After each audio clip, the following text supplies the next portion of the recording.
Bem-vindos ao DunaCast, o podcast do Duna Arrakis Brasil.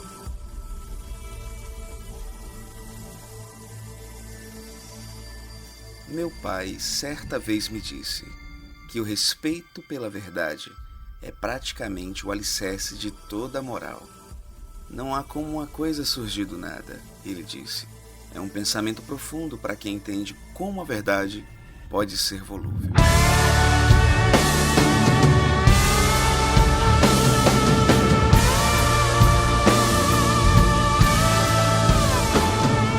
Saudações, Fremen, aqui, Pascoal Naib. E aqui, Hildon Oliver. Os Fremen não gostam de dizer não. E aqui, Daniel Hockenbach, e isso é um laço da água. Bem-vindos a Arax e bem-vindos ao DunaCast. O DunaCast vai ser o podcast que irá analisar detalhadamente todos os 48 capítulos do livro Duna e suas 680 páginas. Isso mesmo, você vai fazer sua leitura pessoal e depois vem aqui conferir todos os detalhes, curiosidades ou mesmo para tirar suas dúvidas. Estamos no 24º episódio e vamos analisar o 24º capítulo do livro Duna. Você já deve saber e ter ouvido nos episódios anteriores do DunaCast que os livros escritos por Frank Herbert não têm uma separação dos capítulos por numeração, tipo capítulo 1, 2, 3 em diante. Eles separam os capítulos por excertos, citações iniciais. Esses excertos, citações, você sempre vai escutar nas aberturas do nosso podcast com a voz aveludada e sexy de Hildon Oliver. Olá. Sendo assim, cada capítulo tem um excerto diferente. Mas, para facilitar a vida dos nossos ouvintes, eu fiz um instrumental colocando uma numeração em cada um dos 48 excertos do livro. Assim, cada episódio vai ser referente a um capítulo do livro. Para quem acompanha lendo o livro Capa Dura da editora Aleph, estamos na página 273. Mais um episódio e, obviamente, para essa análise ser completa, preciso dos meus convidados especiais. Essa missão no planeta deserto necessita de guerreiros e Muad'Dib é quem convoca. Longa vida aos guerreiros! Long live the fighters! Sempre por ele, nosso navegador da guilda, editor e colaborador desse podcast, que ao ler esse capítulo, onde os Fremen cuidam com carinho dos seus pequenos morcegos, até dando uma singela cusparada na boquinha deles, Hildon se lembrou da infância, em que cuidava da sua lagartixa, que ajudava a comer as muriçocas que de madrugada chupavam o sangue dessa doce criança. Ele, Hildon Lacraia Oliver. E aí entra, editor. Vai Lacraia, vai Lacraia. Vai Lacraia, vai Lacraia. Vai lacraia, Nossa vai lacraia, Senhora. vai lacraia, vai lacraia, vai lacraia, vai lacraia. Que prazer estarmos aqui em mais um episódio. Olha aí, Pascal. A gente tá virando mocinho, semana seguida com episódio, sem atraso. E, cara, sempre um prazer, olha aí, como a gente virando mocinho. E importante o Pascal ter falado dos vampirinhos, que eu tenho aqui, né, a minha Muad'Dib, que é a nossa morceguinha, e um prazer, galera, prazer estar aqui mais uma vez no DunaCast. Hildon, vamos bater um recorde hoje. Vamos, Terceira vez seguida. Ele pode pedir música? Ele pode pedir a música que ele quiser. Ele pode pedir música. Deixa eu Mais falar, uma vez, cara. nós temos a presença ilustre do jornalista, amante do gênero sci-fi, apaixonado pelo universo de Frank Herbert, e ele que fez a piada. Ele tem rock e tem bar no nome dele. Daniel Salve, povo. Hockenbach. Hoje eu posso pedir música, hein? Pode pedir a Tava música. pensando aqui nisso antes do programa, cara. E eu até comecei com essa do laço de água por causa disso. Eu acho que acaba fortalecendo mais o laço, né? E esse capítulo tem isso, né? Do laço da água, dos Fremen. Isso, agora só, Daniel, que música é essa mesmo? Pra poder botar. Vamos ter muito o que conversar. Muito o que conversar nesse capítulo. Então, eu vou pensar aqui numa música, cara. É. Eu acho que tem a ver com Duna. Cara, por incrível que pareça, eu sei que fica meio clichê, porque ele usou no trailer, né? O Echoes do... A versão original do Pink Eu gostei Floyd. de Echoes do Pink Sim. Floyd mesmo. Porque é uma letra que tem tudo a ver, né? A versão original. Tem tudo a ver com...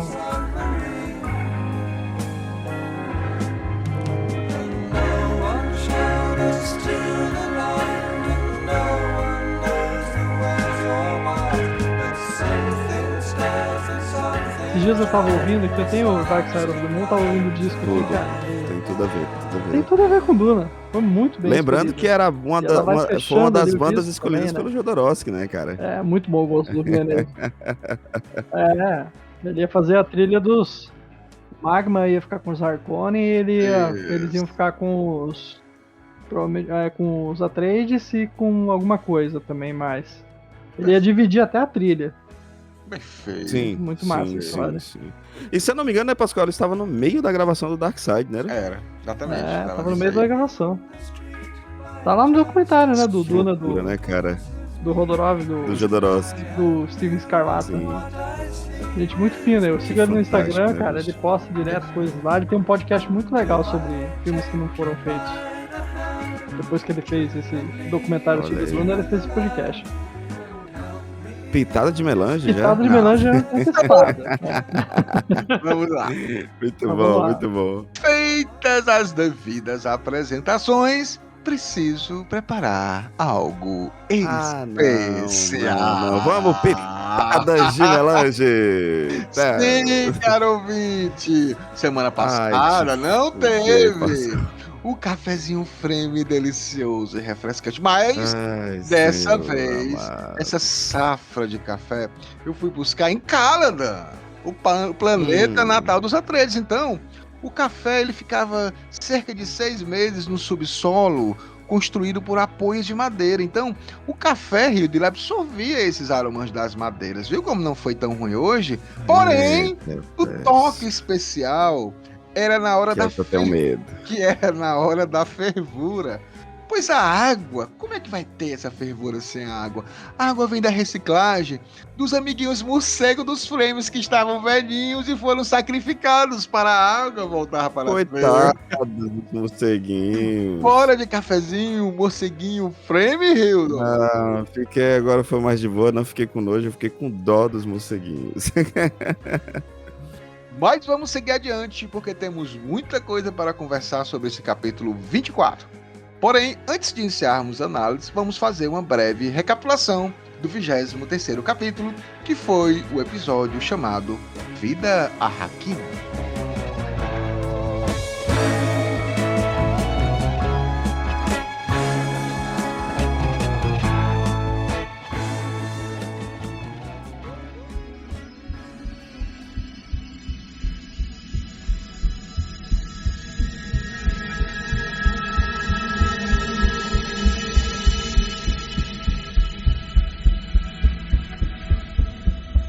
Grande Rio do Grande Daniel, capítulo curto, o 23. A nossa análise, inclusive, ficou bastante tempo no excerto inicial, né, em que a gente viu É verdade. o Imperador Shaddam IV meio irritado, né, da forma como foi morto o Duque Leto.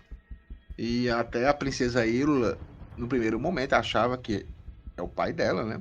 Achava que ele estava chateado porque tinha sido morto de uma forma cruel. E ele, de forma zombeteira, vamos lá, de forma zombeteira, perguntou para ela se ela o achava um fraco. Na realidade, a gente até comentou muito sobre isso, não era sobre a morte específica, pessoa física, CPF do Duque, né? Era o que aquilo representava para a nobreza do Império, né? Então, era uma forma de mostrar que algum nobre ou alguém que estava no poder sangrava e podia morrer. Então isso meio que enfraquecia essa noção, essa simbologia de quem estava no poder. Então essa era uma das grandes preocupações desse capítulo, né? E a gente também aqui viu um pouco sobre a questão do Paul e da Jéssica estavam no deserto, lembrando que eles foram resgatados pelo Duncan. O Duncan os levou para o deserto, ficaram escondidos mais um tempo, porque o Duncan foi atrás de ajuda. Então o Duncan só iria voltar com algum tipo de ajuda para retirá-los de lá, né? Então, só que eles tinham um tempo. E aí, nesse determinado momento, eles saem, né? Eles saem dessa tenda destiladora e começam a andar aí pelo deserto de Arrakis, a conhecer, e aí começam a sentir as dificuldades, tem que começar a beber da água reciclada do próprio corpo. A gente vê que a Jéssica está mais contrariada com relação a isso, o Paul está mais resiliente, né? Ele está ali assumindo que tem que se adaptar ao deserto. A gente vê a Jéssica arrasada, muito triste pela perca do amor da vida dela, por saber que é filha do Barão Vladimir Harkonnen. Então, a gente vê exatamente isso, e o capítulo termina com ornitópteros chegando, né? Chegando ali perto deles, e eles não sabem se são os Harkonnen ou os Sardaukar que estão os caçando pelo deserto para matar qualquer Atreides que esteja solto por aí. Vocês desejam acrescentar alguma coisa nessa breve recapitulação, Daniel? Então, Pascoal, e Hildon? como você bem falou, é um capítulo curto, né? E a gente se estendeu mais no excerto, né? Eu lembro que na gravação anterior até a gente falou, né? Eu falei que era mais um preâmbulo do que estava por vir, e uma espécie de ligação já com o capítulo anterior, né? Que a partir do amadurecimento do Poe, aquela coisa dele começar a se tocar, né, do que ele era, e cair a ficha e ter essa nova visão também, né? Então esses dois capítulos têm uma ligação, né? O anterior com esse, né? Então é bem interessante. Agora o excerto é a parte mais, né? Esse excerto que coloca um alvo nas costas de toda a realeza pela leitura do Imperador. Eu acho que é a parte mais importante mesmo do capítulo. Perfeito, grande Daniel. Perfeito. Então, feita a nossa recapitulação, precisamos passar para nosso quadro semanal de informações sobre o universo de Duna. Notícias do Império.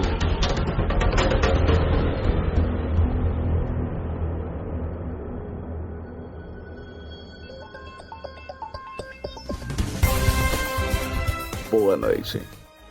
Esse é o Notícias do Império, aqui no Duna Hacks Brasil.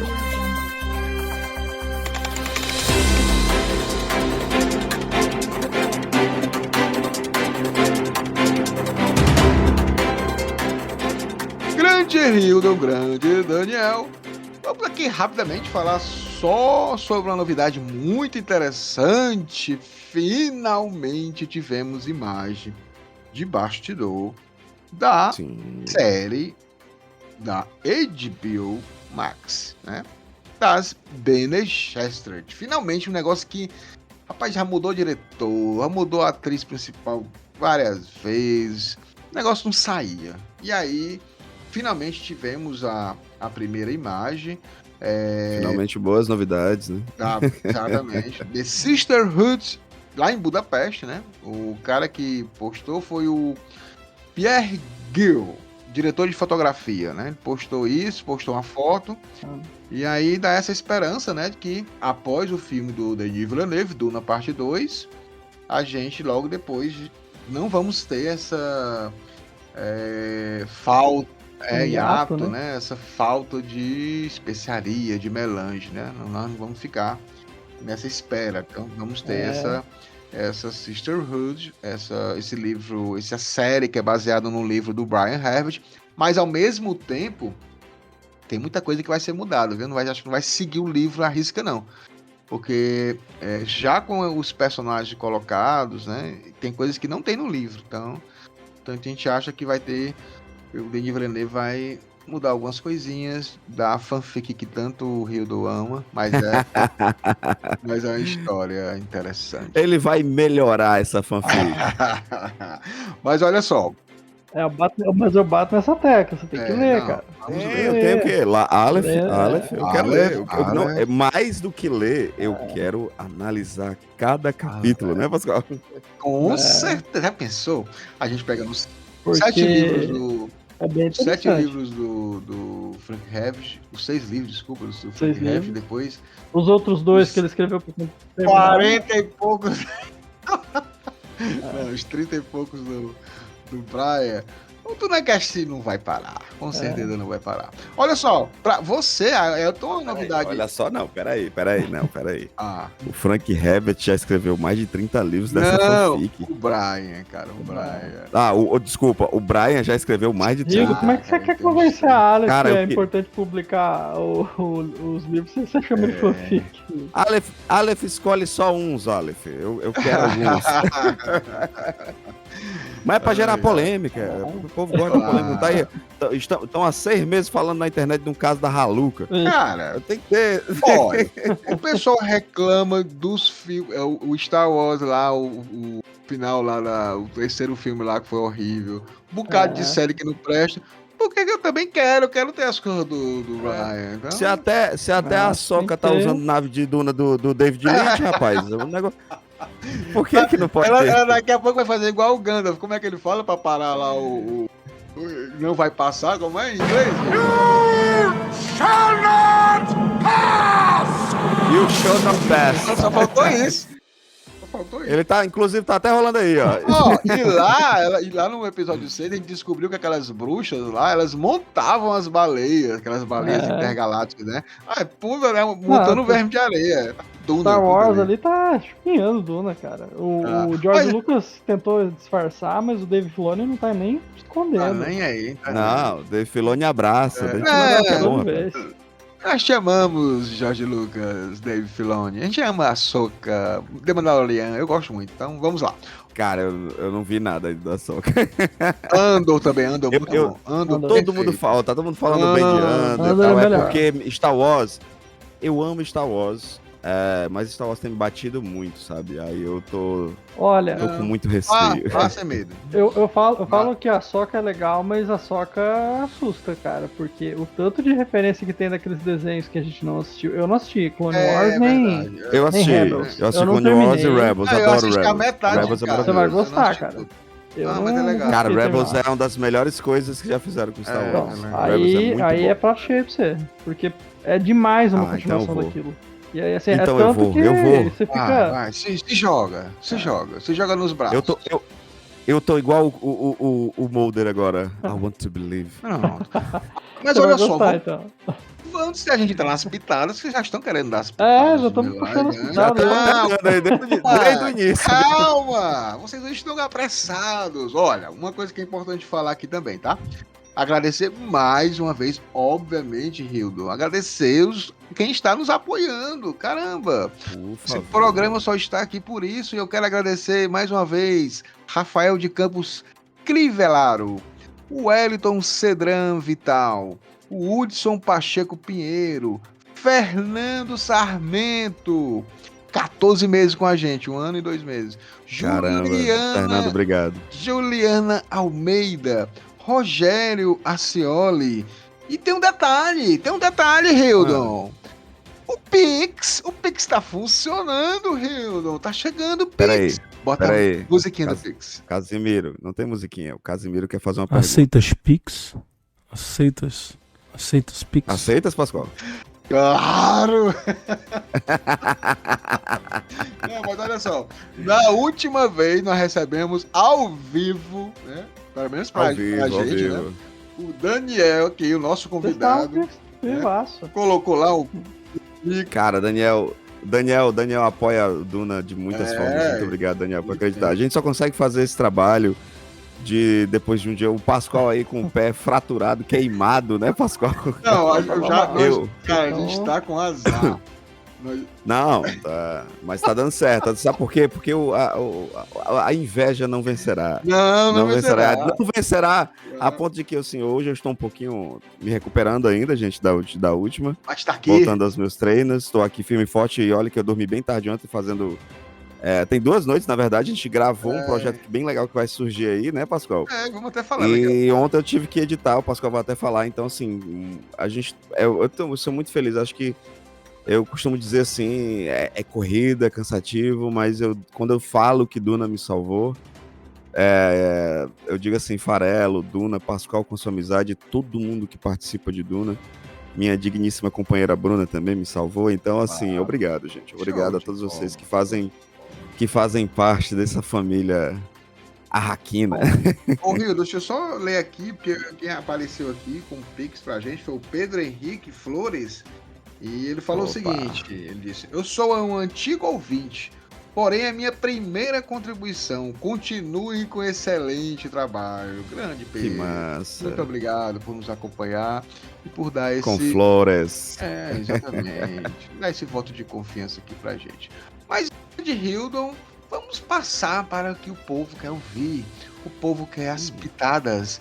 As pitadas de melange. E vamos começar com o grande Hildon. Hildon, qual Opa. é a sua pitada? Ou pitada? Pascoal, hoje eu vou ser comportado, porque eu sei tendo até dificuldade, tá nem postando aí no Instagram do Duna Hacks e do Duna Cast, Correria mais mas eu quero... colocar em dia. Vai dar certo. Bom, eu me rendi ao melhor streaming da atualidade. Apple TV patrocina a gente, porque vocês são incríveis, eu fico muito feliz. Eu assinei por algumas séries específicas, mas me vi viciado, eu e minha digníssima, a gente assistiu de uma tacada o Entre Estranhos. Não vi esse, Uma não. série estrelada, uma série estrelada pelo Tom Holland e a Amanda Seyfried. Cara, é baseado num caso real, óbvio, né? Não é nem baseado no caso real, mas a série pegou coisas que aconteceram nesse caso real. Existe esse caso que gerou livro, tem documentário na Netflix, né? Que é o Billy Milligan. O documentário na Netflix, inclusive, são as 24 personalidades de Billy Milligan. E a série, ela bebe de algumas influências desse caso do livro, né? Das 21 personalidades de Billy Milligan, que gerou esse documentário. Mas nós acompanhamos o rapaz, o Danny, né? Que ele tem o transtorno dissociativo de identidade. Acho que é assim que chama, gente. Se não for, me perdoem, né? E eu vi que tá em alta, apareceu aí uns reportagens no Fantástico. Eu não fui atrás das reportagens porque eu achei meio esquisito. Eu achei, não sei, não me passou muita credibilidade, mas se eu tô falando merda, desculpem, gente, só não passou. Mas a série é muito boa porque a gente acompanha justamente a história desse rapaz, um rapaz contido, um rapaz muito... que passou por traumas absurdos, né? E é um momento no estudo da psicologia, da psicanálise, que não era considerado uma doença, não era nem considerado a existência de transtorno dissociativo de identidade, né? E o Danny, ele tem o transtorno, onde várias personalidades estão ali para ajudar ele a passar pelos seus desafios, a passar por suas problemáticas, que ele possa sobreviver, né? Acaba criando, devido a um trauma absurdo que ele sofre, acaba criando essas personalidades. E o Tom Holland, inclusive, ele deu um tempo na atuação por conta dessa série, que isso mexeu muito com ele, e a gente percebe porque mexeu, que, cara, é muito forte, é muito poderoso. O elenco é fantástico, fantástico. A gente tem, como eu falei, o Tom Holland, a Amanda Seyfried, tem a Amy Husson, que faz a mãe, a Sasha Lane, que é uma baita de uma atriz também. Nós temos o conhecido da galera, que é o pai do Malfoy, eu sempre esqueço o nome do ator, que ele... Deixa eu pesquisar. Pronto, é o Jason Isaacs, né, que faz o Lucius Malfoy no Harry Potter. Mas um elenco fantástico, grandes atuações. Sim. Tom Holland está absurdamente incrível. E eu indico para todos vocês no sistema de streaming da Apple TV, Entre Estranhos. Perfeito, grande Rio. Antes de passar aqui... Olha como eu tô comportado. É muito comportado. Vai ganhar uma estrelinha, aquela douradinha. Vou colocar assim. Próxima semana eu venho com umas 4. Eita. Antes de passar para a pitada de melange aqui do grande Daniel Rockenbach, eu quero só falar, ouvintes, que a gente também luta por vocês. A gente quer promoção para vocês. Então, nós conseguimos com a querida nave-mãe Aleph um desconto para você, Frame, de 30%. Eu ouvi desconto? De 30%. Ai, que delícia, cara. Qualquer livro de Duna lá, box, você vai lá no site da Aleph, coloca o cupom, né, chamado DunaCast30. Vale apenas para um CPF. DunaCast30 e você tem 30% de desconto nos produtos de Duna. Então quer dizer, Pascoal, chegou no site da Isso. nave-mãe da Aleph, eu quero comprar todos os livros do Frank Herbert. Botei no carrinho e digitei DunaCast 30% de desconto. 30% de desconto. Delicioso. É uma delícia. Vamos lá, Framing. Eu gosto. Aproveitem. Vai até 30 de Aproveitem. novembro. Até 30 de... Opa, 30 de novembro? Olha aí. Ah, a gente vai ficar relembrando. Todo episódio a gente vai certeza. falar sobre isso. E olha só, vamos passar para Daniel. Daniel Rockenbach, qual é a sua pitada de melange? Bom, eu vou dar uma pitada diferente hoje. Vou voltar para os livros de ficção científica, né? Que a gente tradicionalmente, vez ou outra, eu tinha mais costume de indicar livros, né? E nesses últimos que eu andei indicando outras coisas, então eu vou indicar para vocês o Fahrenheit 451 do Ray Bradbury, que saiu pela biblioteca, os livros da Raposa Vermelha, que, se eu não me engano é ligado à Biblioteca Azul, do grupo da editora Globo, né? Que tá com os livros do Bradbury, né? A Biblioteca Azul. E só que eles lançaram uma versão que tem as ilustrações do Ralph Steadman, que eu peguei para reler esse livro pela quinta vez. Tinha pego esses dias para fazer sobre um programa lá, de rádio aqui da. Tinha pego ele para fazer um programa de rádio aqui do cinema, né? Para comentar o filme do Truffaut, né?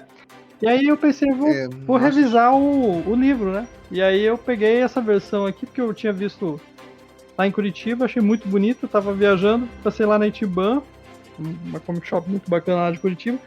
Fui lá e peguei, falei, cara, vou ler e tô curioso das ilustrações. Pra quem não sabe, o Ralph Steadman é o cara que ilustrou O Medo e Delírio em Las Vegas, o livro clássico do Hunter Thompson, do jornalismo gonzo. Uhum. E aí ele tem uma adaptação, né, de uma comédia meio aventura lá com o John Depp, Benício Del Toro, Tom Maguire, Christina Ricci, né? O Terry Gilliam dirigiu. Terry Gilliam, exatamente. Baita filme. Eu gosto desse filme. É uma loucura pra caramba. Todo loucura. E assim, é o texto do Hunter Thompson, né? E aí você pensar aqui, poxa, um cara que tem um desenho, uma arte tão assim, difusa, né? Tão cheia de elementos conflitantes, assim, coisas, né? Assim, que choca, né? Ela é gritante, né? Fazer as ilustrações do Fahrenheit 451, cara, eu achei surreal. E pra quem não sabe, Fahrenheit 451 é um livro que foi bastante retomado hoje em dia, o pessoal fala bastante nele, porque ele fantástico. É um exemplo de distopia, né? Uma distopia clássica, né? O pessoal sempre lembra do 1984, do Orwell, Admirável Mundo Novo, do Huxley. E Fahrenheit 451 sempre entra na lista, né, do Bradbury, porque é uma distopia onde, no futuro remoto, onde os bombeiros queimam os livros, né? Eles não apagam mais incêndio. As casas não precisam mais se preocupar com um extintor, com coisa, porque elas já são fabricadas de uma forma que elas não queimem, então nada queima, então o bombeiro não está mais ali para apagar fogo. Só que eles vivem numa sociedade totalitária onde os livros são proibidos, né? Então eles estão lá para queimar os livros. Né?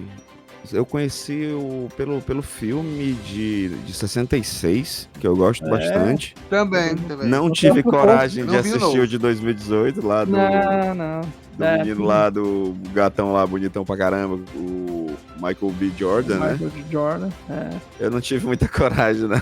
Cara, eu vou te dizer que, assim, ele não tem o lirismo que tinha o do Truffaut e todos os livros do Bradbury, eles pedem isso, sabe? Uhum. Eles são mais próximos de um Jorge Luis Borges do que de um autor de ficção pulp, barato, assim, uma coisa...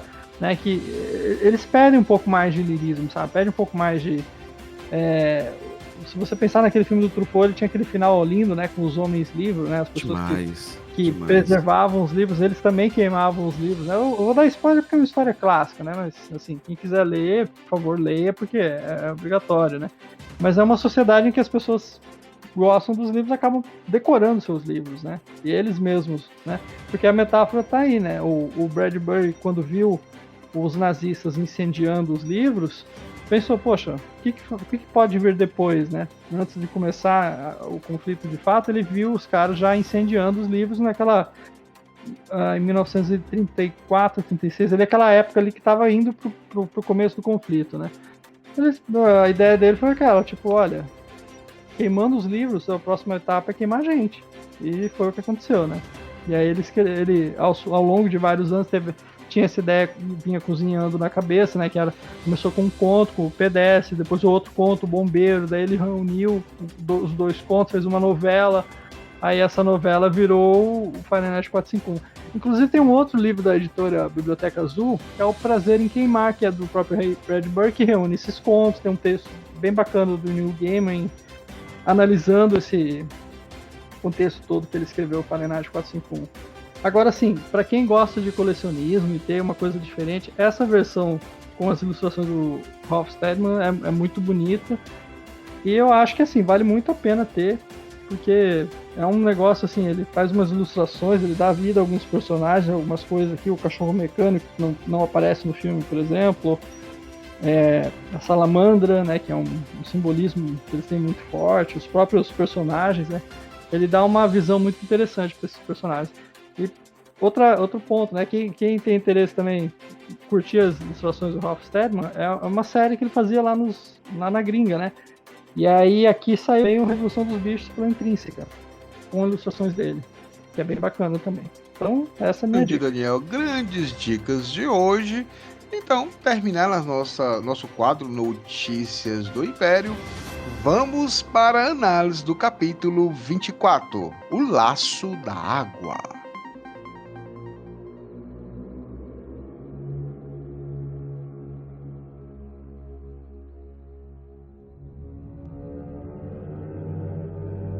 Grande Hildon, grande Daniel, vamos aqui para o capítulo 24, né, dessa segunda parte do livro Duna, chamado Muad'Dib, né, o livro segundo Muad'Dib.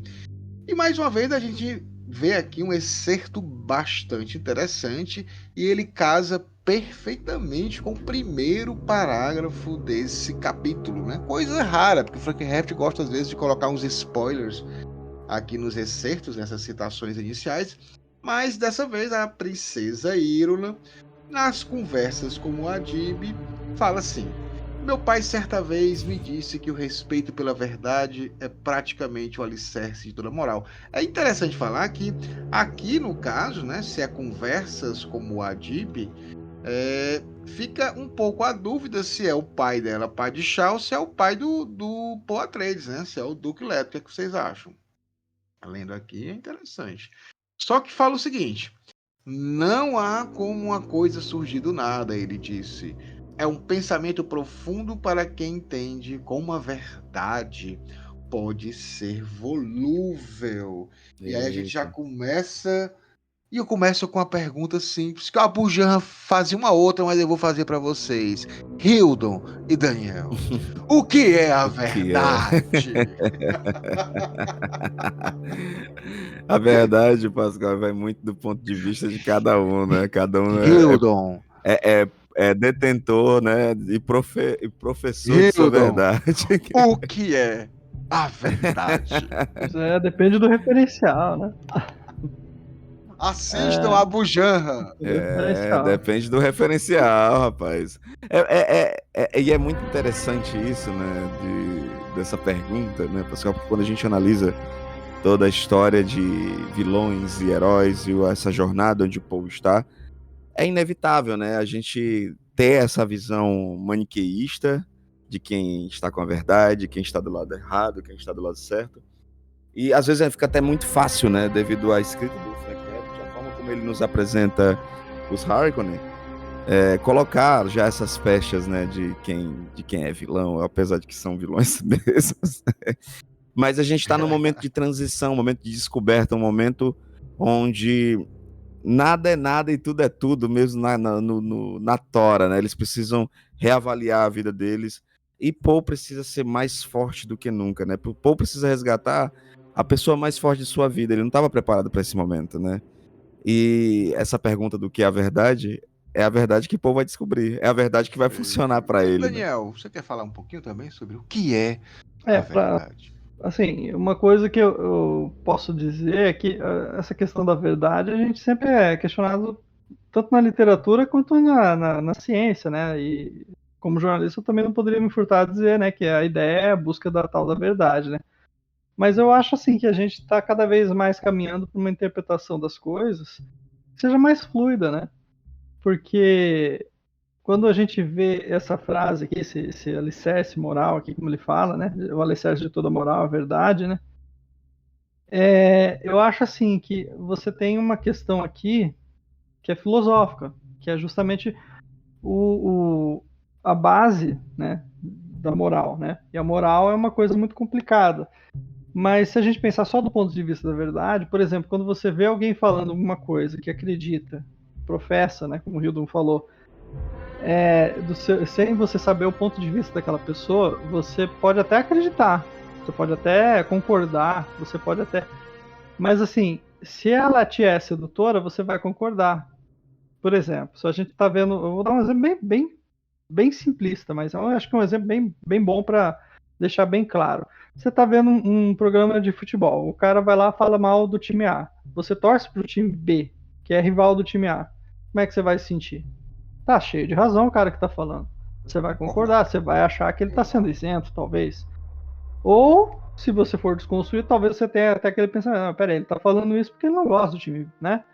Então a gente vê muito isso hoje, né? Essa briga pela verdade, né? Essa coisa das fake news, por exemplo, essa coisa de você defender um lado. As são narrativas, né? E aí é que ele falar que como a narrativa, se a gente pensar que a verdade é como narrativa, e trocar a palavra, o Pascoal bem colocou, a gente vê que a moral depende da narrativa, aí você muda tudo, né?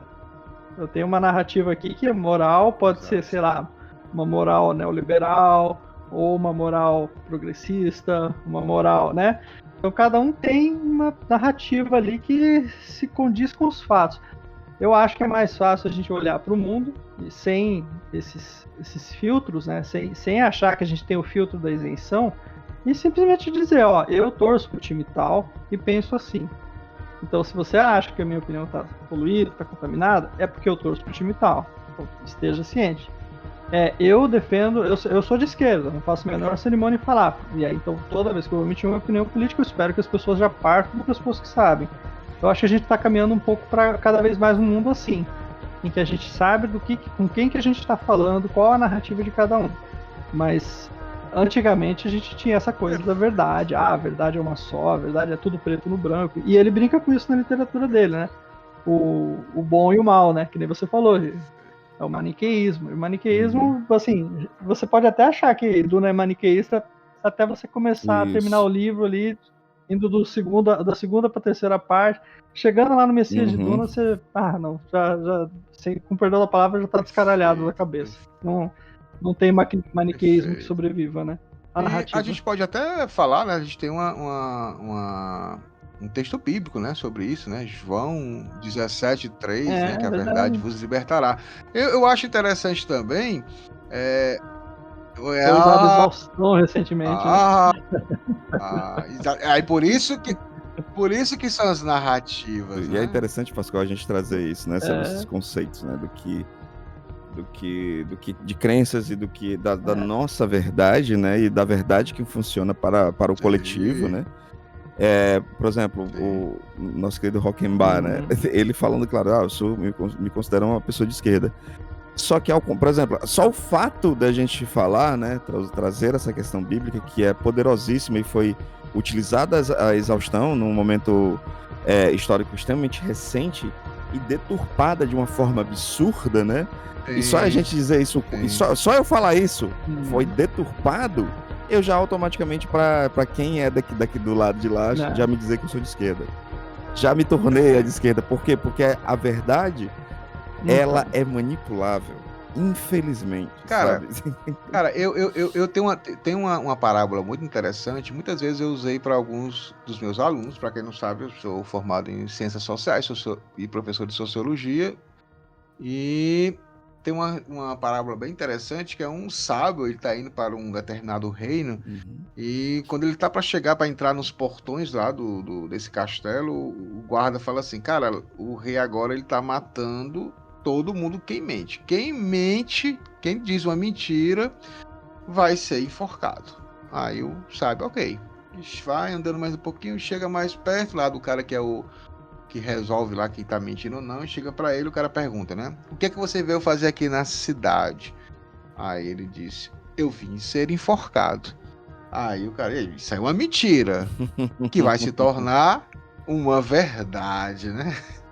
Então existe uma contradição, uma mentira que vai se tornar uma verdade. Então a verdade também é como vocês falaram.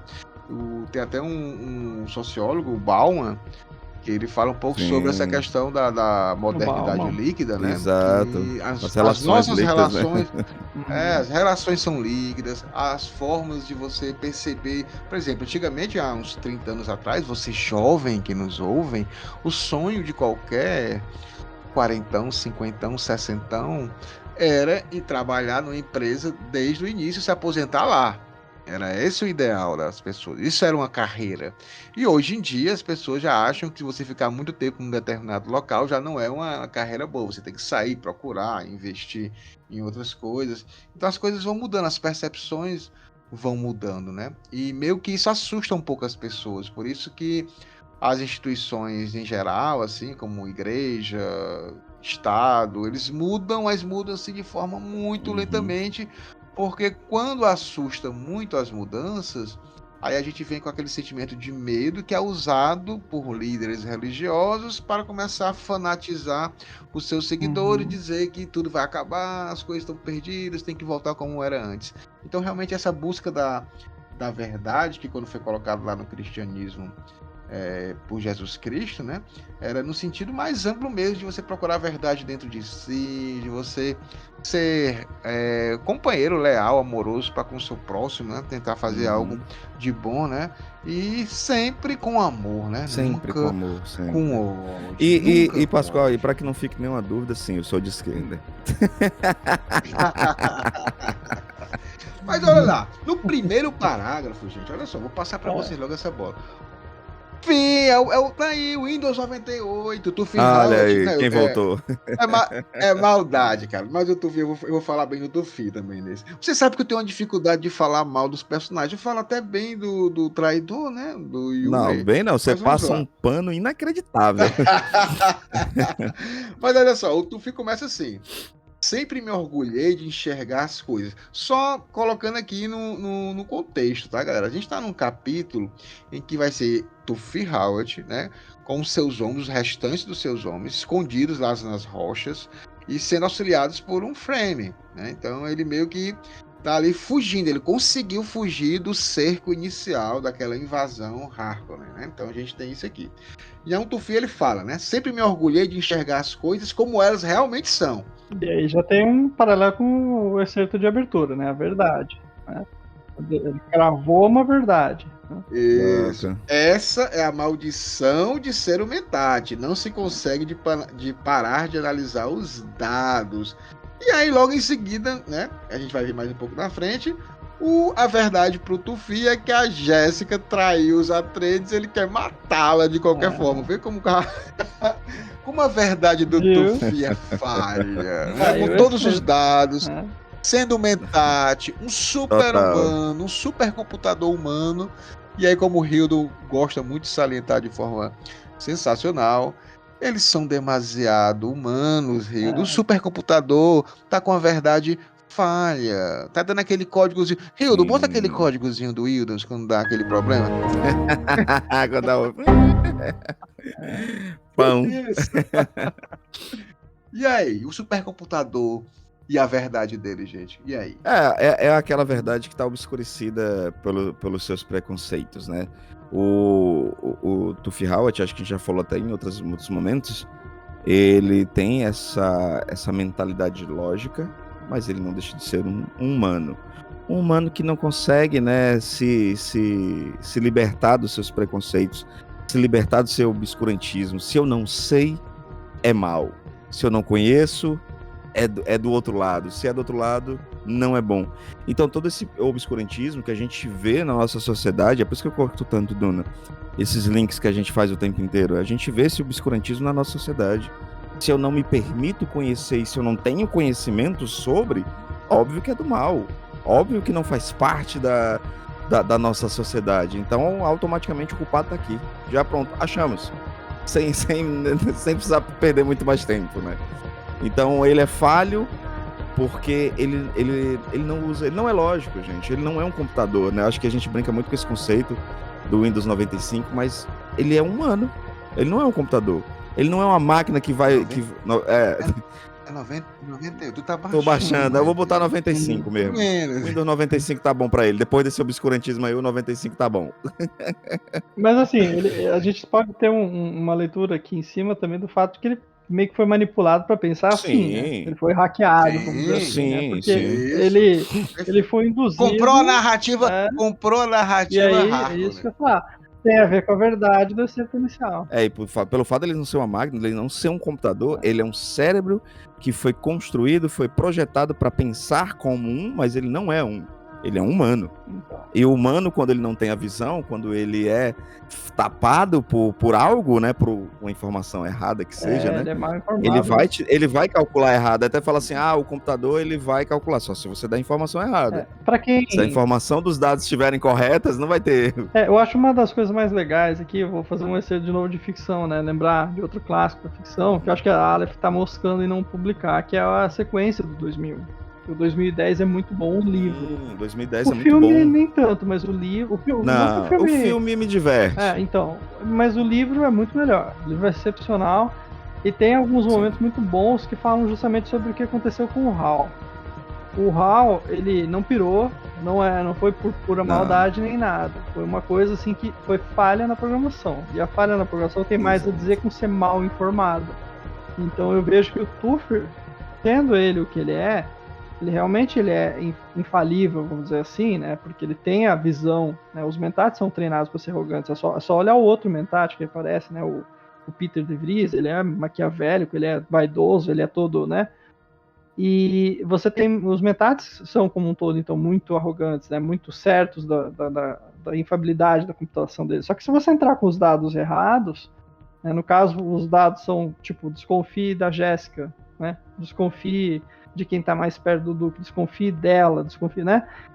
Ele foi induzido a desconfiar dela. E aí isso foi a ruína dele, né? Porque a gente agora vê que ele tá prestes a cair, né? Então, assim, eu acho que tem mais a ver com isso. Ele comprou uma verdade a partir dos dados, né, da desinformação, aí, ó, a ironia, fake news, né? Vamos brincar. E aí o excerto, tem uma outra coisa que eu acho que é bem peculiar no excerto, o Pascoal falou, né? A gente não sabe se é a Irulan falando do pai pro Paul, né, pro Muad'Dib, ou o Muad'Dib falando do pai pra ela. E aí eu jogo a seguinte provocação: tanto faz. É bem provável que o Frank Herbert pensou naquela coisa. Tanto faz, você pode ler pensar que é um pro outro, né? Porque eles estão falando a mesma coisa. Estão falando, um pai falaria isso, sabe? Tipo, uma pessoa madura, experiente, tanto faz. A verdade desse excerto, vamos dizer assim, a pureza desse excerto, está na sinceridade do que está sendo dito. Se você comprar uma verdade ali e achar que ela é a base de toda a moral e tudo ali, você vai se construir uma vida, talvez, uma mentira, né? Tipo, quem acreditar demais em alguma coisa, ou uma certa ideologia, né? Sem refletir, sem reflexão, você pode, sei lá, que nem o Tufir, né, acreditou que sabia tudo, que tinha computado quem era, recebeu informações falsas, computou errado, viu que não era a pessoa, né, ele vai, né, ter o destino dele convicto que era ela, a traidora, e não é. Perfeito. Né? Olha só, é interessante que o Tufir, ele, aqui no decorrer do capítulo, né, a gente sabe que ele está em fuga, né? Ele conseguiu com alguns homens, a gente vai falar um pouquinho mais sobre isso. Mas uma das coisas que o Tufir aqui mais se lamenta é que ele fala assim: subestimei o que o Barão estava disposto a gastar para nos atacar. Porque ele fala aqui, né? E ele diz assim, ó: a fúria escandalizada de Hawat foi tamanha que chegou a ameaçar o funcionamento normal de suas faculdades de mentat. A magnitude do ataque atingiu sua mente como se fosse um golpe físico. Gente, o Tufir aqui, ele foi praticamente destroçado, assim, mentalmente. Porque, assim, a casa dele. A casa dele, e ele não imaginava, ele não comprou essa magnitude desse ataque, né? Então eles vão falando aqui que são mais de 2.000 naves, e tem de todo tipo, tá, gente? Se vocês forem lá pegar o glossário e, por favor, deem uma olhada como é interessante as armas que tem, as naves, as diferentes naves que tem no universo de Duna. Tem cargueiros, fragatas, aeronaves de reconhecimento, naves chamadas monitores, naves chamadas esmagadores, naves chamadas transportes de tropas e naves chamadas lixeiras. Você é muito tipo de nave, a gente pensa que não tem, mas tem, tá? O universo de Duna também tem isso. Mas a gente vai mais adiante, né? A gente tá vendo essa situação. O Tufi, ele tá numa situação ali que ele não tá entendendo o Hildon e Daniel. Ele está fugindo, ele conseguiu fugir com 300 dos seus melhores homens, porém, só resta ali agora uns 20, e a maioria estão feridos. E eles estão acompanhados por um Frame, que está dando um suporte, né? Está dando um suporte ali. Esse Frame, inclusive, a gente já viu que o Duncan e Darrow conseguiu fugir do ataque, né? Conseguiu escapar do ataque inicial. Aqui o Frame fala para o Tufilhout que o Gurney também está a salvo, está com os contrabandistas. Então você pode ver que essa elite Atreides, né, dos caras que eram os melhores mesmo, os caras são tão bons que os caras conseguiram passar pelo massacre, né? E o Tufi conseguiu passar e está ali. Só que ele está diante ali de um Frame de cabelos e barbas ruivas, né? E ele não está entendendo, Rio Daniel, qual é o linguajar, o que é que aquele cara tá falando. Porque assim, toda hora o Ruhal está pedindo ajuda, né? Cara, ajuda a gente, né? E aí ele pergunta, é uma questão de água? É uma questão de água, né? Então ele fala assim, você ainda não disse se sua gente pode nos ajudar com os feridos. Aí o Frame fala, estão feridos. A mesma droga de resposta todas as vezes. Aí o Howard berra, nós sabemos que estão feridos, não é essa? Aí o Frame, calma, amigo. O que os feridos têm a dizer? Há entre eles quem entenda a necessidade de água da sua tribo. Cara, e aqui a gente vai começar a partir para esse encontro de dois universos, né? De o universo da nobreza do Império com o universo da praticidade, da brutalidade, não no sentido maléfico, né, da palavra, mas na brutalidade do ser bruto, né, do ser necessário fazer, irá fazer, dos Frame e dessa sinceridade que é quase de uma criança, né? Porque a criança ela consegue ser sincera, dizer na cara do Rio e do menino, dizer, vocês são muito feios. Ela tem essa coragem. Nas nossas esposas, não. Mas as crianças têm essa coragem. Né? E aí, o que vocês estão achando dessa confusão? Porque o Tufi tá tão avariado, né? Tá dando um tilt. Por favor, tilt de novo. Tlim, né? De novo. Que ele não consegue entender o que diabos é esse laço de água. O que vocês estão achando dessa parte inicial aqui, dessa não entendimento do Tufi? Você acha que a questão deles estarem naquele pensamento imperial, altivo, de colonizador, está prejudicando essa forma de pensamento mais simples? Bom, eu acho que a moral que ele fala no excerto inicial, depende da verdade, tá aí, ó. Ele não consegue distinguir a franqueza do Frame na frente dele. O Frame só tá falando pra ele, olha, tá, mas se a galera morrer aí, você vai deixar a água deles com a gente, então, beleza, a gente ajuda. Mas é isso, é uma questão de água. Você doa a água dos seus mortos pra nós, dos seus feridos que podem morrer a qualquer momento, é isso. E o Howard tá tão embebido no jeito dele de pensar, tá tão, né, cego que ele não nota. Ele podia já concordar de imediato, já chegar lá e dizer, não, tudo bem, então, queremos isso aqui, queremos ir para tal lugar. E mais à frente ele vai perceber que se ele falasse o tempo, já logo de cara, que ele servia ao Lisan Al-Gaib, ele poderia ter, né, atalhado ali isso tudo. Né? Ele tá tão cego, ele tá tão inserido numa moral deturpada, que é a partir de uma verdade deturpada, que ele não sabe, né? Entender o que o outro está dizendo. Os valores do colonizador, porque, gente, é importante falar. os Atreides, eles são colonizadores, tá? Então eles estão ali em Arrakis, mesmo sendo uma casa que tem um código de honra, né? Que não estavam querendo ter os Fremens como inimigos para destruir, para matar, estavam querendo uma parceria, mas uma parceria tipo assim, cara, eu quero ganhar dinheiro aqui. Vamos colonizar, né? E então aqui a gente tem um papo de um colonizador com uma pessoa de uma outra cultura, e aí, cara, vem aqueles termos, Hildo, que você bem conhece e já deve ter visto, tu também, Daniel, daquela coisa exótica, né? É de dizer que o diferente é exótico, ele é fanático, ele é como se fosse uma criança, é muito da colonização de negros e de índios, né? A desculpa que era colocada para desumanizar, né, para tirar a humanidade das pessoas, era exatamente isso, dizer que eram fanáticos, que tinham hábitos estranhos, que eles eram como criança, infantilizar a crença, exatamente. Infantilizar a crença e os atos, né, é muito comum isso. É como você falou mesmo, o povo preto, o povo negro sofreu muito e sofre até hoje com isso, né, tudo que não é parte dessa cultura ocidental, né, que nós estamos inseridos, o que vem de fora, é exótico, tem uma beleza infantil, é sempre a desumanização do outro, a infantilização do outro, e tem essa abordagem. Frank Herbert, eu acho que ele é muito sagaz, né, quando ele aborda dessa forma também, que é um tapa na cara dessa sociedade que nós vivemos, né, o outro é sempre menor, né, é sempre menos intelectual, é sempre menos bonito, né? É menos forte, não tem um conhecimento cognitivo muito poderoso. E o Tufir apanha, né? Porque ele só vai vendo assim, tipo, peraí, esses caras deram um pau no Sardaukar. Peraí, esses caras. Só perderam 2. Aí ele vai também bugando, né? Porque pra ele tá ali, ele sofreu muito. E eles só perderam 2. Não é que os Sardaukar perderam, eles simplesmente meteram o cacete na tropa de elite. E ainda conseguiram levar 3 de refém. Exato. Né?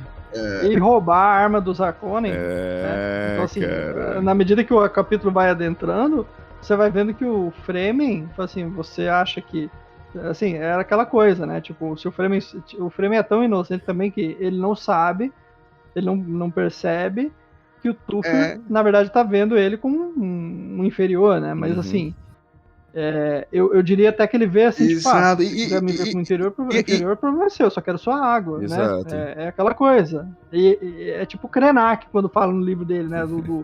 Os livros do Krenak tem uma coisa muito total disso, né? Tipo, a gente parou de ver a vida, a terra, as coisas, como elas realmente são. E o Fremen tá vendo isso, ó. Tipo, ó, não são só caras, são formidáveis os guerreiros lá, mas a gente perdeu 2 e sequestrou 3 e daí? É tipo, tu me vê como mesmo. Alguém inferior, eu só te vejo como água, e é só isso que eu preciso. Não, e o mais interessante é a linguagem do Tufir, né? O que ele tem pra negociar é a própria água. Mas o Halt não percebe que tudo que ele tem a oferecer é a própria água. Só que o Tufir, o que ele faz? A primeira coisa que o Tufir faz é oferecer dinheiro. Né? Diz, cara, a gente tem dinheiro. Aí o Fremen... Solidário ao Duque. Isso, aí o Fremen, olha assim, o Fremen vai, tenta puxar a adaga Cris, né? E aí diz, Halt ficou tenso, né? Perguntando, será traição? Aí o Fremen fala, do que tem medo, né? Aí ele fala, franqueza desconcertante. Aí o Fremen fala, você pensa que a corrupção e a intriga nos afligem?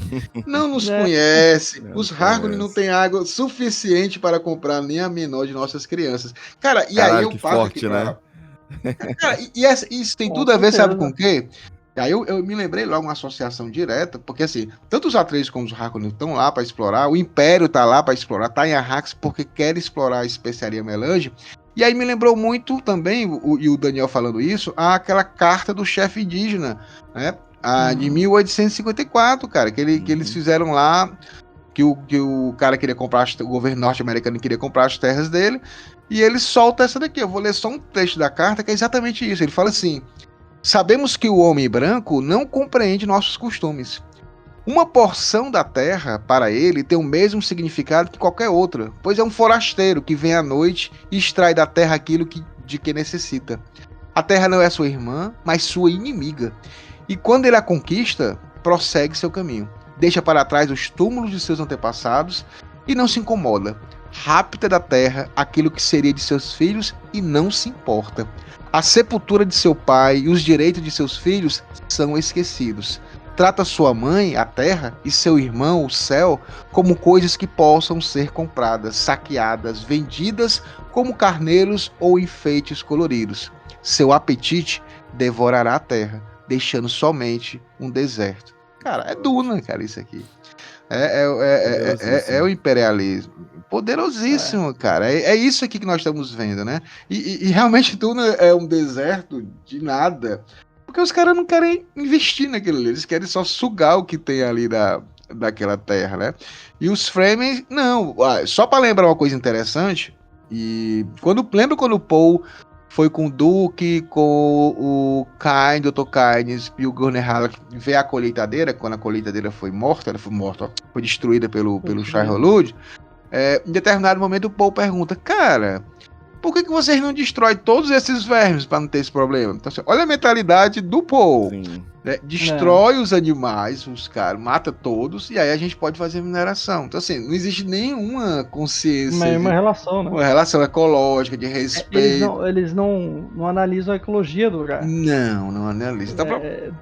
Se a gente lembrar bem, Duna é sobre ecologia, né? A ecologia das terras áridas. Ele fala lá no comecinho, né? Isso. E aí, de novo, é o que você falou, Pascoal. É o homem branco colonizador achando que sabe tudo, tirando todos os, né? Isso. Tem um ponto até interessante na carta que você falou, é que uma coisa que os livros de história, o pessoal sempre gostava de lembrar, assim, com uma certa ironia, que foi que eu não lembro que tribo, não lembro qual foi o conselho indígena que vendeu um estado inteiro dos Estados Unidos por um punhado de dólares. E aí eles se gabavam de terem passado os caras para trás. Por décadas, por mais de 100 anos, né, isso aí, centenas de anos, isso aí ficou registrado como se fosse um grande movimento dos Estados Unidos, né? No final das contas, essa carta que você mencionou agora diz tudo, né? Verdade. Olha a ruína que os caras trouxeram para eles mesmos, né? Verdade. Pois é bem interessante essas coisas. E aí ele continua, só que ele começa a observar, né, Hildo, como os Fremen. Ele acha interessante que em determinado momento os Fremen conseguem derrotar o Sardaukar e tomar um ornitóptero, né? E sai com o ornitóptero. Aí ele fica, cara, eles sabem manusear, né? Dirigir. É a forma de diminuir, né? De diminuir o conhecimento do outro, né? Pilotar o ornitóptero. E aí ele vê um determinado momento que os Fremen fazem uma tática de ficarem 6 Fremen andando no deserto como se fossem pobres inocentes, né? E aí desce lá esse ornitóptero cheio de Sardaukar. E na realidade era uma isca, né? Os Fremen estavam ao redor, todos cobertos de areia, quando os Sardaukar vieram para pegar eles, e daí surgiu os outros e mataram todos os Sardaukar. E aí ele vai se assustando ao mesmo tempo. Cara, que aliados incríveis seriam eles. Mas ao mesmo tempo, como vocês falaram, existe também essa questão de, pô, eles fazem isso, né? E aí me lembrou também, Hildon e Daniel, que a gente falou sobre a questão de diminuir o outro. Cara, a gente vai falar um pouco também de fanatismos, né? A gente vê aqui os Sardaukar, eles são fanáticos, soldados fanáticos. E, inclusive, em determinado momento aqui, a gente vê que o Tufi percebe quando um Sardaukar tá perto pelo frenesi dos olhos deles. Os caras estão meio malucão, acho que eles tomam alguma droga, alguma coisa. E estão ali de forma fanática, matando todas as pessoas em nome do Imperador, que o Imperador é como se fosse um deus vivo para eles, né? É um fanatismo de nobre, que não é falado muito, né? Nobre, né? Assim, de nobre, não nobre, tá? Ele é um fanatismo da nobreza, e esse fanatismo da nobreza, ele não é visto como algo, é visto como algo, cara, eles são demais, eles são a elite dos soldados do Império. Sempre existe um elogio, um temor e um elogio, não é algo depreciativo.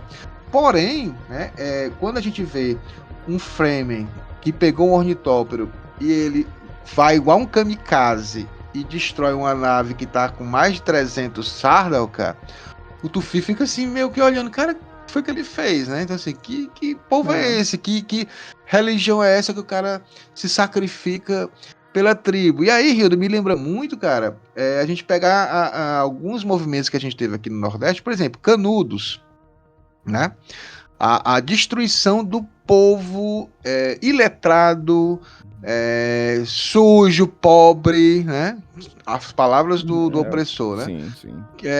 Fanático religioso, pessoas que estavam vivendo sua vida, estavam vivendo uma vida comunitária. A gente vê também isso na parte dos caldeirões, que a gente também teve aqui no Crato, que também foi uma destruição de uma comunidade religiosa, que a religiosidade dos pobres, aí você pode, de negros, ela sempre é exótica, ela sempre é perigosa e ela sempre deve ser combatida, né? Então por isso que a gente tem todo um preconceito contra religiões afro, né, de matriz africana. A gente tem todo o preconceito e não se tem com a religião de rico, que é tipo New Wave, o cara tá lá, paz e amor, as pessoas acham interessante, acham bonito. Acho que é uma reflexão interessante, né, que a gente pode fazer disso. Me diz algo parecido com a Inquisição que tenha em qualquer uma dessas religiões aí de matriz africana. Me diz qualquer coisa parecida, sei lá, com os jesuítas que tem uma dessas religiões assim, que são religiões, sei lá, indígenas, não tem nada parecido. Não tem. São todas estruturas de poder, né? Isso, e olha poder só, é muito você importante para essas religiões ocidentais.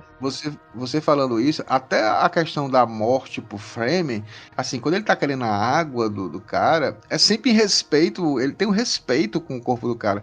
Quando ele mata um invasor aguado, né, como eles falam, o Frame ele não tá matando, ele é como se fosse um samurai, ele não tá matando ali com emoção, é uma questão prática, ele tem um respeito pela vida. Inclusive a Daga Cris não é uma arma vulgar deles. Eles não podem ficar tirando, tipo, vai tomar uma cervejinha assim no bar, aí começa a brigar e puxa a peixeira pra brigar. Não, os filmes não fazem isso com as armas dele.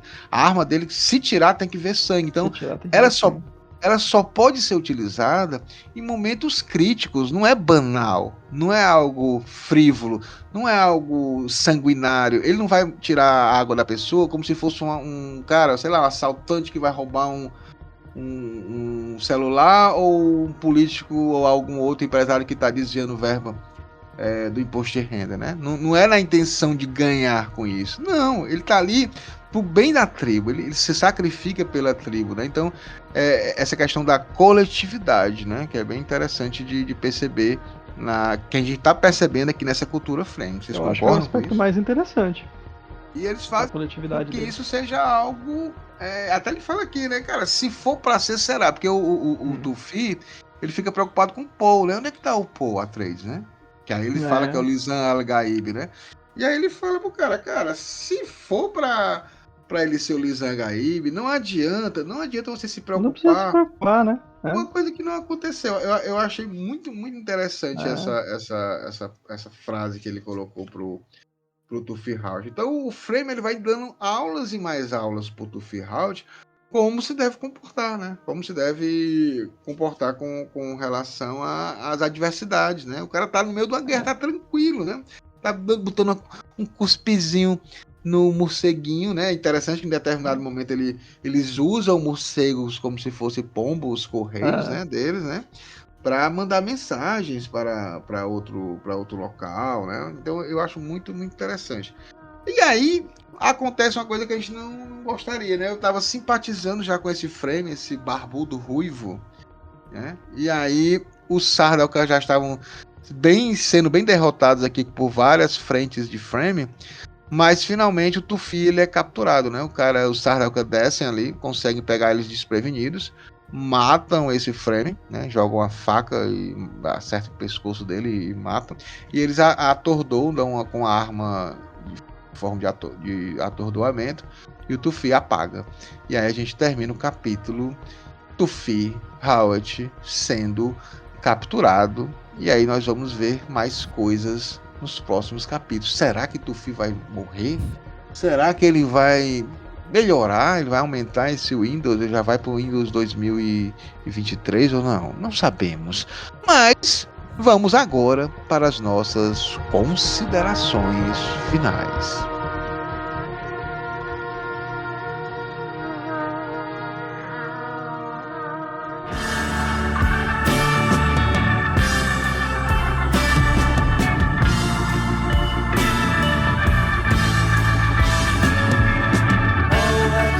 Touch and all that you see. grande Rio do Grande Daniel. Mais um capítulo Opa. muito interessante, com discussões bastante pertinentes. Então, hoje foi bem interessante essa questão do colonialismo.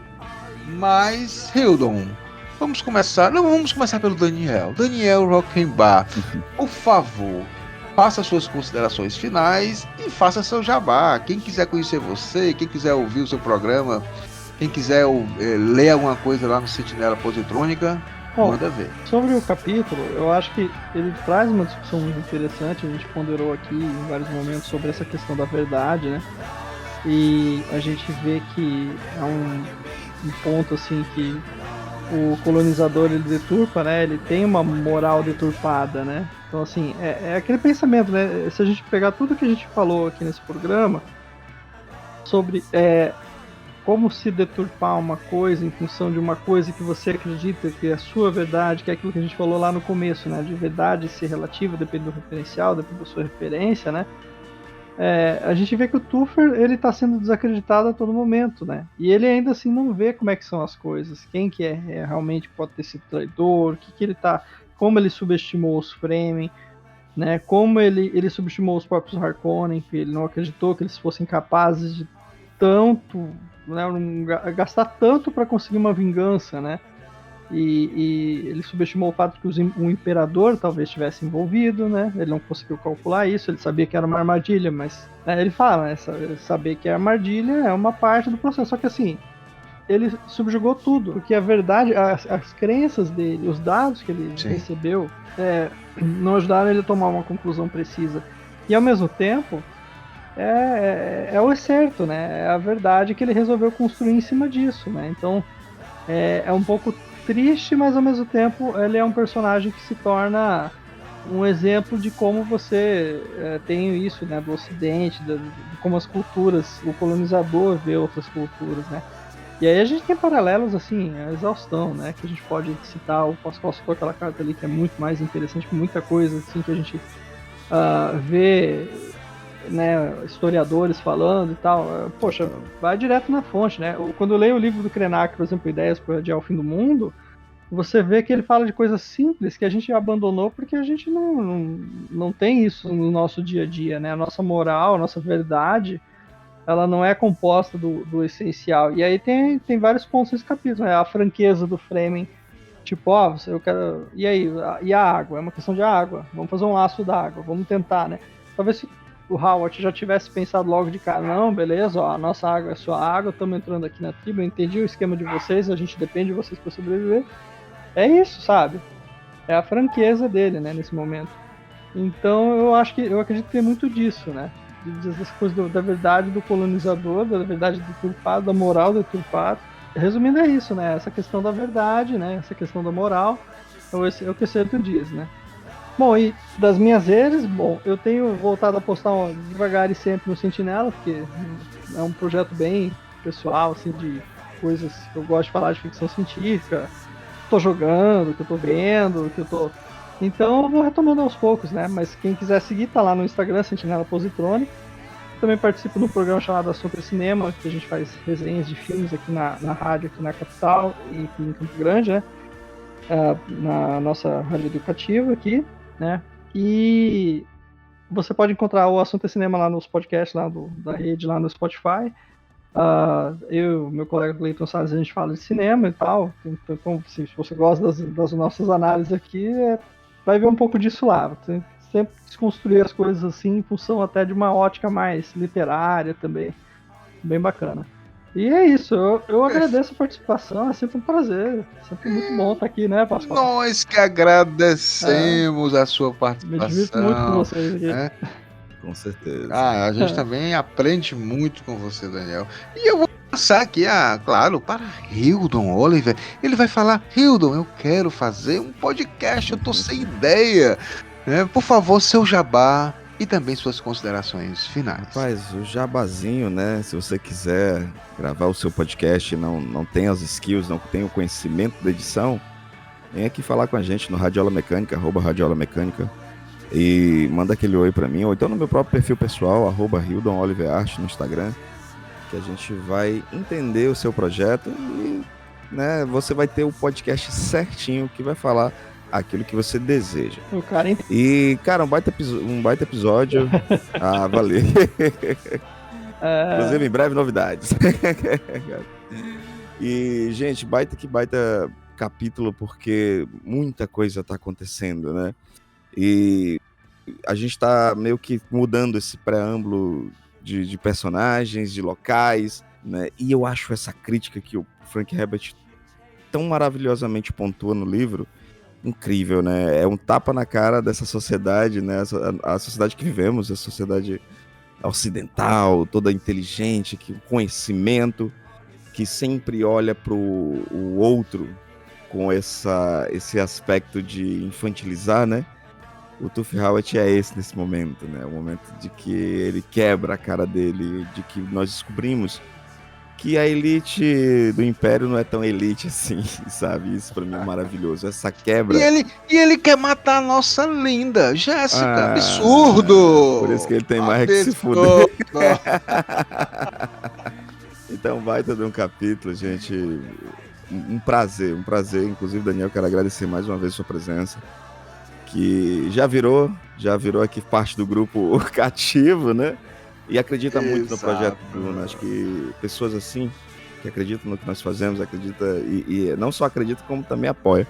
Faz tudo valer a pena. Hoje em dia você tá deixando de ser só aquele cara que apoia, mas o cara também que ajuda na construção desse projeto, né? Então, cada grãozinho de areia, a gente vai construir o nosso Arrax. Eu que agradeço. Com certeza. E o Daniel já participou muito também, caso você não saiba, Messias de Duna já foi totalmente analisado, Messias de tá? Duna, Então, quando terminar aqui o livro Duna, vai lá pro Messias, que já está completo, os 24 episódios. Daniel também participou de vários, então a gente tá sempre com coisas interessantes. Mas eu também vou dar a minha opinião final, né? Um capítulo, como a gente falou, olha aí, de ver, né, também, é muito interessante ver um pouco dos frames e ver como eles são foda. Cara, eles têm em vários aspectos, né? De forma de luta, de batalha, eles conseguem ganhar do Sardaukar. Isso é muito importante já salientar, porque nunca nenhum guerreiro do universo do Império das outras casas conseguia bater de frente com o Sardaukar. E aqui os Fremen estão te matando tranquilamente Sardaukar, não tem nenhum tipo de problema. A gente vê também a questão da lealdade, né? Eles estão ali, eles estão tentando ajudar o Tufi Halt. Eles se preocupam com a questão da coletividade, né? A questão da água realmente é um imperativo, porque eles estão num planeta, cara, um planeta... Imaginem, gente, é um planeta que a pessoa morre se não tiver o traje estilador para andar no deserto. Morre em poucas horas, desidratado. Pode morrer com a tempestade Coriolis de 600 km por hora. Pode morrer com um verme aparecendo e engolindo a pessoa. Os caras moram dentro do caverna, então eles não conseguem nem olhar, não tem um céu para olhar e dizer assim, cara, que coisa bonita. Apesar que cada vez mais, né, nós estamos vivendo nas cavernas de casas e apartamentos também, e nós não estamos olhando muito para o céu nem para a vida, né? Às vezes a gente fica muito fechado nas nossas coisas. Mas tudo isso poderia fazer com que eles fossem pessoas mais vingativas. Na realidade, eles são resilientes, né? Então eles são práticos. Isso. Eles não são vingativos, eles não têm ódio no coração, eles estão ali para sobreviver e para proteger os seus, né? Para proteger a sua família, né? Porque a tribo, toda a coletividade é a família deles e eles vão lutar por isso. Então acho que é uma mensagem muito bonita assim que eles passam. E no mais, sigam as redes sociais do DunaCast. Entre no grupo de WhatsApp geral, para quem é ouvinte do DunaCast, para você conversar, mandar pergunta pra gente. Tem um outro grupo que são só dos apoiadores. Esse grupo é o único grupo. Quem tá lá, Rio? Eu estou lá. Ele está lá. Dodói ou não, ele tá lá falando um pouco. Sempre mandando áudio. Tá sempre lá, sempre mandando áudio, umas fotos. É mais fácil, cara. É mais fácil. É verdade. Só não pode nudes, mas o resto ele aparece. Às vezes eu mando. Gente, muito obrigado por mais um episódio. Até a próxima semana. Valeu, galera. Até a próxima.